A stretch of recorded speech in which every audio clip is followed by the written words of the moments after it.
The trail that wasn't on any map. A calm horror story written on July 1, 2025. It was supposed to be a weekend hiking trip, just 4 friends, some snacks, and a trail they'd walked a dozen times before. The air was cool, the leaves were just starting to shift into that crisp golden color, and there wasn't a cloud in the sky. Ben was leading the way, as usual. Behind him were Talia, Marco, and Danny, all laughing about a podcast they listened to on the drive-in. It felt normal.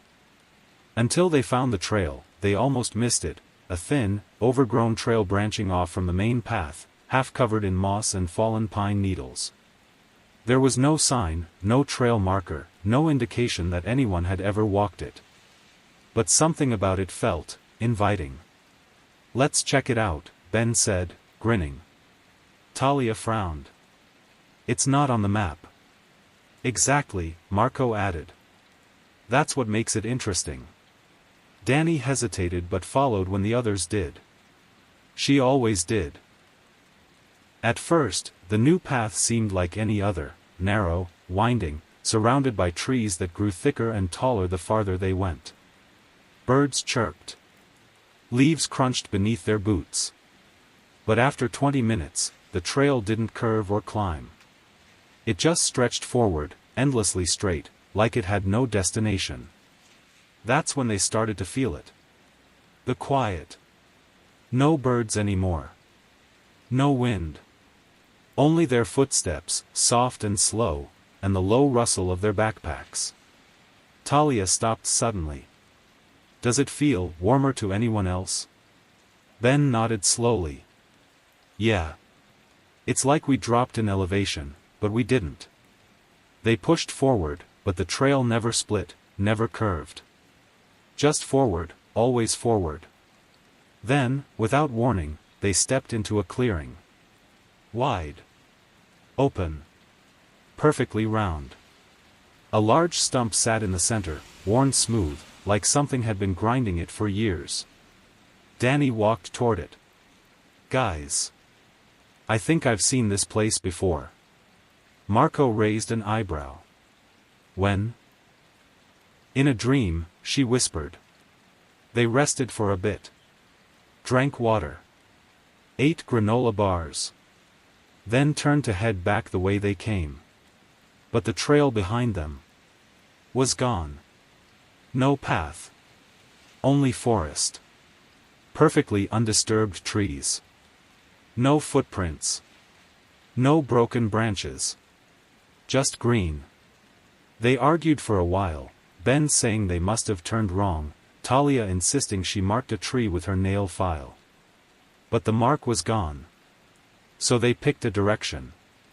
Any direction. And walked. And walked. And walked. Until they stumbled into another clearing. Same stump. Same size. But this time, a red scarf was tied around the stump's base. Talia's scarf. The one she swore she'd stuffed in her pack. Danny began to cry. Ben cursed and kicked the stump. "It's a loop. We're in a loop." Marco checked his phone again. No signal. No time. Just a black screen with a single word. "Listen, asterisk asterisk." He dropped it. That night, they made camp in the clearing. Talia didn't speak. Danny curled up by the fire. Marco stayed awake, eyes locked on the trees. Ben walked the perimeter. He returned an hour later, pale and shaking. "I heard someone in the woods." Marco stood. "Like an animal?" "No," Ben said. "Like someone calling my name." Danny whispered, "They called mine too." The fire crackled. Somewhere, far off, a branch snapped. Then, clear as day, from every direction. Danny. Ben. Talia. Marco. 4 voices. All wrong. All too flat, like they were being read off a list by someone who had never spoken aloud before. They didn't sleep that night. And by morning, the stump was gone. Replaced by a mirror, round, ancient, and cracked in the center. It showed the clearing. But the reflection had 5 people. They didn't speak much after the mirror. Ben tried throwing a rock at it. The glass didn't crack, it rippled. Like water. And then the rock disappeared completely. Marco stood behind the others, whispering something under his breath. Talia turned. "What are you saying?" "I don't know," Marco replied, blinking like he was waking up. "I just felt like I should." They left the clearing, not sure which way they walked, just moving, together, through the woods that no longer felt like woods. The trees were taller now. Denser. The sun didn't shine through the canopy. There were no insects, no birds, no smells. It was like they weren't in nature anymore. They were in something pretending to be nature. That afternoon, Danny screamed. They rushed to her and found her standing at the edge of another clearing. This one wasn't round. It was shaped like a spiral. And in the center, a tent. Their tent. Set up exactly as it had been the night before. But they'd left it behind. "I don't want to go in," Danny said, tears streaming down her face. "Whatever's in there, it knows us." Talia approached the flap, unzipped it slowly. Inside were 4 sleeping bags. And a 5th one. Empty, but unrolled. With a small tag on it, "You." Ben backed away. "No. We're not playing this game." But they stayed near the clearing that night. Too tired to go farther. And when they woke up, only 3 sleeping bags were left. Talia was gone. No prints. No sounds. Only a small note pinned to a tree, written in Talia's handwriting. "It's better if you don't look." Marco sat down and didn't speak again. By the 5th day, they were hollow. Faces thin. Skin pale. Voices dry. They came to a river, slow, black, and unmoving. Ben said, "This wasn't here before." Danny pointed. "Look."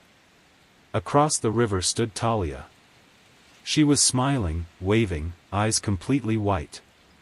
She mouthed the words, "Just follow."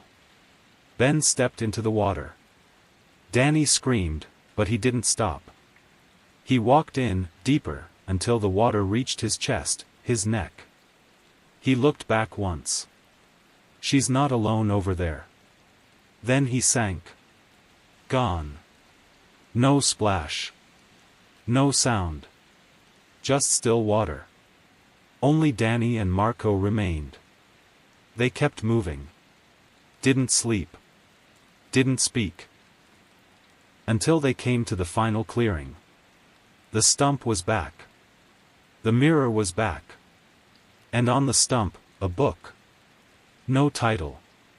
Just 4 names written in fresh ink on the cover. Ben. Talia. Danny. Marco, ****. Marco opened it. Inside were pages and pages of their trip, everything. Word for word. Even thoughts they hadn't said out loud. He flipped to the last page. It read. Marco stopped reading. Danny turned around. And standing behind her, was Marco. Danny turned. Marco smiled, but it wasn't his smile. She ran. She doesn't know how long she ran. Eventually the forest grew thinner. The light returned. And then, a road. Danny stumbled into the sunlight, sobbing. She flagged down a car. When they asked her name, she said, "Danny." They nodded. "You're the 5th one this week." And in the woods, the trail waited. The stump sat quietly. And on the mirror's surface, the reflection showed a new group approaching. The end ****. Danny didn't speak for a long time after they pulled her from the woods. The people who found her were from a nearby ranger station. They said she was lucky. Said most people who go missing out there are never found. She tried to tell them about the loop. About the mirror. About Talia, Marco, Ben. About the fifth sleeping bag. About the spiral clearing. They thought she was in shock. They let her rest in a hospital bed for a few days. Brought her water. Asked questions gently. But every time someone mentioned the woods, her body would go stiff and cold, like it remembered more than her mind would allow. Then one morning, a nurse found her sitting up in bed, fully dressed. "I need to go back," Danny said softly. "No, sweetheart," the nurse replied. "You're safe now." Danny shook her head. "It's not about me.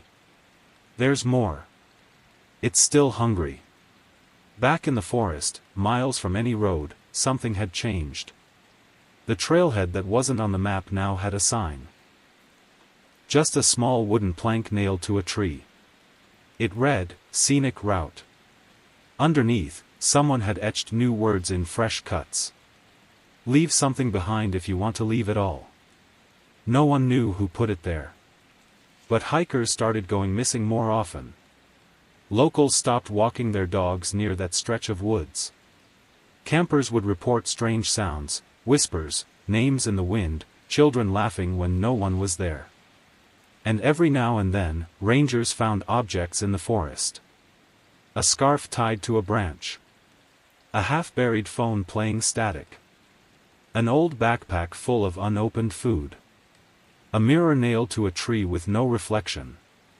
They stopped collecting them after a while. The items always came back. Years passed. Danny never moved far from the forest. She got a small job at a local hardware store. Kept to herself. Wrote down dreams she couldn't remember. But every night at 12:04 a.m., she'd wake up gasping, hand reaching for a flashlight she no longer owned. She kept a map of the forest on her wall. But it was full of red ink now, X's over trails, lines through clearings, circles around places that no longer existed. And in the center, written in all caps. "The trail only shows itself to those who need to be found." One rainy evening, she heard a knock at her door. She opened it to find a teenager, soaked, shivering, eyes wide. "You're her, right?" the girl asked. "You're Danny." Danny said nothing. "They said you made it out. That you were the last. I need help. My brother, he went in 2 nights ago. He hasn't come back." Danny stepped aside. Let the girl in. Boiled water. Listened. And finally said, "If we go, we don't bring anything we want to keep. The forest takes pieces." The girl swallowed hard and nodded. They returned to the trail 2 days later. This time, Danny wasn't afraid. The trees still groaned the same way. The air still held that scent, old rain and ash and memory. And the trail still waited. A thin line between the trees. Too straight. Too still. She looked over at the girl. "What's your brother's name?" The girl hesitated. "Eli." The wind stopped. A bird call echoed. Then the forest whispered. "Eli." Danny stepped onto the trail. The girl followed. Behind them, the woods closed. And ahead of them, the stump was waiting. Danny didn't go home. Not really. She returned to a city that looked like home, slept in a bed that felt like hers, but something had changed. Everything was quieter. The world moved slightly slower. Mirrors lingered too long before reflecting her properly. And when she dreamed, the forest came back. She saw Ben standing by the Black River. Talia beneath the spiral trees. Marco, she didn't see Marco anymore. She started drawing compulsively, spirals, stumps, tall trees that touched the sky. At night, the sound of footsteps circled her bed. Always at 12:04 a.m. A month passed before she opened the book. She didn't remember taking it, but it sat on her nightstand. Same book from the stump. Only now, it had new names inside. People she'd never met. But she knew them. She flipped to the back. The final line read, "Danny packed a bag." And she went back. She did. She wasn't sure why. But something called her. Not a voice. Not fear. Just, pull. The trail was there. Same forest. Same air. But no one recognized her at the entrance booth. "It's not on any map," the ranger said. "You sure it's this park?" She just nodded. Walked past him. And disappeared into the trees. The trail greeted her like it had been waiting. This time, she didn't bring friends. She brought a flashlight, extra water, a notebook, and a compass that spun no matter which way she faced. Hours passed. Then a day. Maybe two. Time didn't flow the same here. Eventually, she reached the stump again. But now, it wasn't empty. A girl sat on it. Young. Pale. Maybe 12. She looked up at Danny and asked softly, "Are you the one that got out?" Danny didn't answer. The girl stood. Walked to the mirror. Touched it.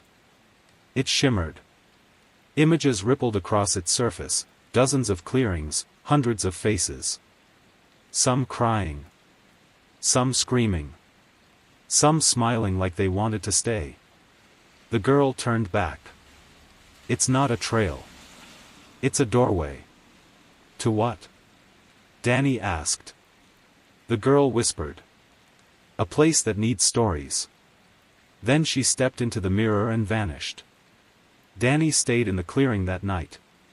And the next. Until others came. New voices. New names. A new group laughing on the main trail. They hadn't found it yet. But they would. Because that's how it worked. You don't take the trail. The trail takes you, asterisk asterisk. And it always wants more. Somewhere beyond time, a book sits open. A fresh page waits. The pen lifts itself. And begins to write. They found a path that wasn't on the map. The stump looked older now. As if centuries had passed since Danny last saw it. Moss covered the sides, and something, bone or wood, it was hard to tell, had been embedded in its top, arranged in a spiral shape. Danny approached carefully. The girl, Eli's sister, stayed a few steps behind. "What is it?" she whispered. "A memory," Danny replied. "But not yours. Not mine either. The forest has its own." They camped in silence that night. No fire, it never burned right here. Just the moon overhead and the deep hum of the woods all around them. Sometime past midnight, the girl shook Danny awake. "There's someone standing at the edge of the trees," she whispered. Danny didn't look. "Don't speak to them," she said. "Don't answer. Not unless they use your name." "But what if it's Eli?" "If it is," Danny said, "he'll come closer. If it's not, it'll wait." And it did. Until sunrise. And then it was gone. They kept walking the next day, though there was no trail to follow anymore. The forest had changed again. Trees leaned inward like arches in an ancient cathedral. The ground was soft with ash. Every so often, they passed mirrors, hung on branches, floating midair, or embedded in trees. They never looked. At least not directly. But Danny noticed something. In every reflection, she was alone. No girl. No Eli. No stump. Just her. By the third night, they found the river. Still. Black. Familiar. And on the other side, standing ankle-deep in the water, was a boy. The girl screamed. "Eli!" But Danny held her back. "That's not him yet." The boy turned. His face was blank, featureless, like it hadn't been finished. Only when the girl stepped closer did it begin to shift. Eyes. Nose. A crooked smile. "Don't cross yet," Danny warned. But the girl ran. Eli reached out. She grabbed his hand. The water exploded in white light. And then silence. When Danny opened her eyes, she was standing at the trailhead. Alone. The wooden sign now read, "Take only what you lost." She walked home slowly. This time, she didn't look back. 2 weeks later, hikers found an old notebook tied to a tree deep in the woods. Inside were names, dates, drawings of mirrors, stumps, spiral clearings. And on the last page, "The forest listens. The trail remembers. If you hear your name, run." The end. ****. Weeks passed. Danny didn't speak to anyone about what happened in the forest. Not the park rangers, not the local police, not even the counselor they assigned her. She just kept repeating, "We got lost. I was the only one who found the road." But she didn't believe it. Not really. Because every time she closed her eyes, she saw the spiral. She saw Talia's white eyes across the river. And sometimes, she heard the stump whispering her name. Danny tried to go back to normal life. Back to classes. Back to waking up to sunlight and drinking coffee. But something had followed her. It wasn't a shadow or a figure or a ghost, not really. It was stillness. Silence that clung too tightly to certain corners of her apartment. Reflections that took just a little too long to catch up. And every now and then, her phone would buzz at 3:17 a.m. The screen would light up. And show just one word. Map. She finally broke one night and returned to the trailhead. But the signs were gone. The trees looked different. The air didn't feel the same. She walked for hours, but the trail wouldn't show itself. Until the sun dipped behind the hills and the light turned blue. That's when she heard the crunch of leaves behind her. She turned. No one. But on the ground, carved into the dirt, was a spiral. And a single word scratched beside it. Welcome back. Far away, in a small ranger station deep in the national forest, 2 officers were going over archived maps. A new recruit looked up. "Sir, what's this section marked in red?" The older ranger leaned over. His face darkened. "Oh. That," he said. "That's off limits." The recruit frowned. "Why?" "Because every time someone charts it, it changes. Paths don't line up. Trees don't match satellite footage. We've sent drones in there before." "What happened?" "They didn't come back." The recruit blinked. "What's it called?" The old ranger sighed. "Locals call it the Hollow Trail. But that's not the real name." "What is it then?" He stared out the window. "I think it names itself. Each time someone finds it." And deep in the woods, something smiled. It remembered Danny. It remembered all of them. And it was still hungry. So it began again. The trail shimmered into view beneath the moss and leaves. The stump returned. The spiral was redrawn. And as the wind whistled through the trees, it carried a whisper. "Come walk where the world forgets you. We've saved a place for you." The end. ****.